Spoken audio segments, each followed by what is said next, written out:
Thanks for joining me today. I'm Jerrel, normal human being.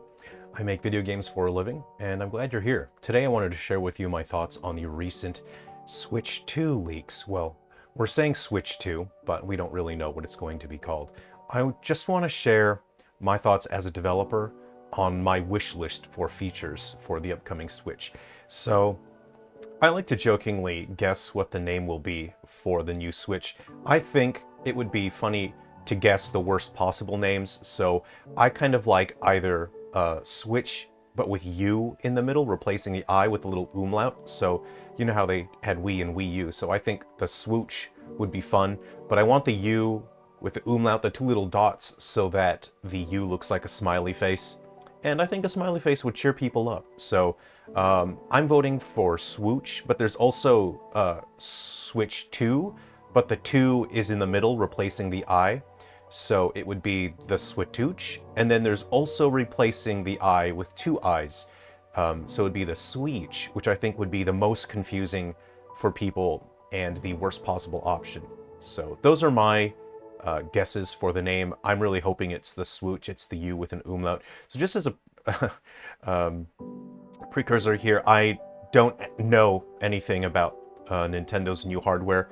My dad does not work for Nintendo, so I don't actually know. So everything here that I'm sharing in terms of details, I'm just having fun. So in the recent leaks, we saw that the new Switch hardware was significantly stronger than the Switch that we have now, and there don't appear to be any new gimmicks.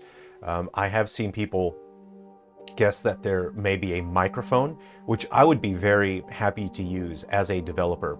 That being said, I never used the microphone for my 3DS games, and I think I did like 5 3DS games, and none of them used the microphone because I didn't have a reason to. I was focusing on just the core gameplay elements that I didn't get to use the microphone, but I would certainly like to have a go at that as a developer.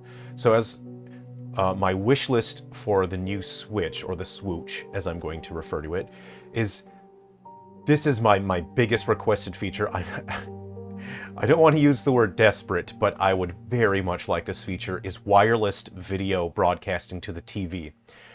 With the Switch, we set the Switch into a dock, and then the Switch is able to send signal to the TV via HDMI. I would really like an option to have wireless video broadcasting. And that means that we could see ports of Wii U games, whereas the Wii U required the gamepad. This means that we could use the Switch as a gamepad. You can have your menus, your inventory screens, your maps, other extra features. You could have those on the Switch in your hands, and the Swooch, the new Switch, the Swooch would be sending video wirelessly to the dock, and then the dock is connected to the TV with HDMI. Now you might think, oh, that's asking for too much. That's, ridiculous. It's technology that isn't, viable. Well, we do have that. We have Chromecast, which allows devices to send video to the TV, and I absolutely know it's viable. And how I know that is I'm going to share something with you that I haven't shared with anyone before. This is a gaming platform that I've been developing internally in my studio. I've been funding it out of pocket, so I'm going quite slowly. The revenue that I earn from selling my games on Nintendo Switch, I use that to fund development of this. So this is what I consider a wearable game console. This is quite a powerful Android device. It's a wearable watch, and it is a platform that I'm looking for these devices that are already built there. I want a specific hardware inside so that you can have some pretty fair graphical processing on that. This one in particular has 2 cameras, and it has a very good quality screen. But the reason why I want this is because I'm sourcing these devices so I don't have to pay for the manufacturing and all that. That's very expensive. I find generic Android devices, and I'm working on a custom operating system for it that is specifically for my own gaming platform. And the games that I'm creating for these all have a very specific design philosophy. There are games that live with you. And that means that as you go throughout your day, you have this watch that is a game console, and the games all treat you as if you exist in the game world. They treat you, the characters contact you as if you exist in their world, and they'll say things like, hey, I've detected a treasure nearby. If you use your sonar tool, maybe you can find the treasure. So the philosophy behind my wearable game console is that you spend your day, you're at work, you're at school, you're walking around, sometimes you'll get a text message, and you'll say, okay, yeah, I've got some time, I'll pick up some resources, I can farm for some materials. When you get home, you wirelessly connect this to your TV, and now your TV has your full gameplay on there. Then it looks like actual, modern gameplay. There are Bluetooth controllers that I sourced that are wand style, so they sit in your hand, and you connect that to TV via HDMI using something like this. This is a generic Miracast device that plugs into HDMI, and your watch can then send modern HD graphics to the TV streaming in real time, while you have a small menu on here so you can actually swap weapons. You can quickly check your health and your stats on your watch. You have your touchscreen here, and then you have your controllers in your hands. You can also use motion controls, so depending on the game that I'm creating, maybe you can aim using the watch, and you can interact with the elements on TV. So the main gameplay occurs when this is wirelessly connected to the TV, again, using a generic Miracast device, which are very low cost. And you can do your battles, take on your missions, you can have your gameplay. If you have those wand-style Bluetooth controllers, you have dual analog sticks, so you could play it like a third-person, first-person shooter, piloting a ship, fighting enemies in space, exploring deep sea, going through ruins and whatnot. And the main gameplay that you play when you're connected to the TV, you use the resources and the materials that you connected during your day when you were collecting materials and playing without the TV, just on your wearable mode. And that is an idea that I've been working on for a while now. I'm keeping that under wraps, but it's something that it's so difficult, it's expensive, and it's you have to spend time working on this, but it does work. It does actually work. So I've created some test software for it, but it's time consuming and quite challenging to create a custom software for this, and I'm still working on the custom operating system for that.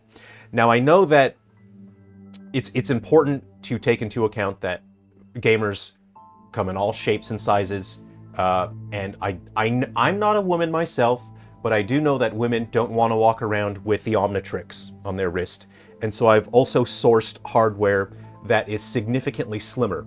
So this has slightly weaker specs, and it doesn't have the cameras on there, but you can see it's a much more streamlined size. It's not bulky, it's quite discreet, and it would have all of the same gameplay elements as the larger watch, but this one has better performance. I can just tune down the graphics a bit for these slimmer devices, and then you can leave out the camera functionality for these slimmer devices as well. So, and that's taking into consideration, not everyone's going to want the Omnitrix on their wrist. Something that I also take into account is that if people are using this throughout the day, it's going to have a drain on the battery. And so I've also sourced these battery mounts, and these battery packs, if you remove the device, they connect just so, and that allows them to charge remotely. I think you can get maybe 1.5 full charges out of that, something like that. And then again, this normally has its own magnetic mount through USB. This charges through USB. So that's what I wanted to share with you, and that I know for a fact that the technology does absolutely work. It is very affordable technology because I've implemented it myself, that you can have gameplay from the Switch and wirelessly broadcast video to the TV. Now, the reason why I really want to see that is because it opens up a massive world of creativity, something that we started to see on the Wii U, but we didn't really get to see developers lean into that far enough. I think at the time, maybe we weren't ready, but I think we are at a point where independent developers are here to explore more creative options. They're more empowered and have access to tools that allow them to reach even higher. So to see that asymmetrical gameplay, having the swoosh, sending video to the TV so that you can do different things. You can have one player using the swoosh while having their own gameplay on the screen, and other players using their controllers and playing via the TV. We've seen things like the games in Nintendo Land that explored different styles of gameplay, and I would really like to see more of that. So that is my huge wish. That's my wish for the Switch. Second, I would really like to see a better eShop. The current Switch eShop is very, it's disappointing, and I don't personally enjoy navigating the eShop. I don't enjoy exploring it, and I have heard from friends who explained they just don't like opening up the eShop. They don't like going through it because it's just slow. It is just slow. It's kind of clunky and clumsy. It's hard to just organically explore and find new games. Whereas on the Switch or on the 3DS and Wii U, those eShops were great. I really liked those eShops. They worked well. They were easy to navigate. They helped you find new games in a way that made sense. So I would really love to see just a better eShop for the Switch. And lastly, because we've seen the leaks, maybe they're reasonable, maybe they're not.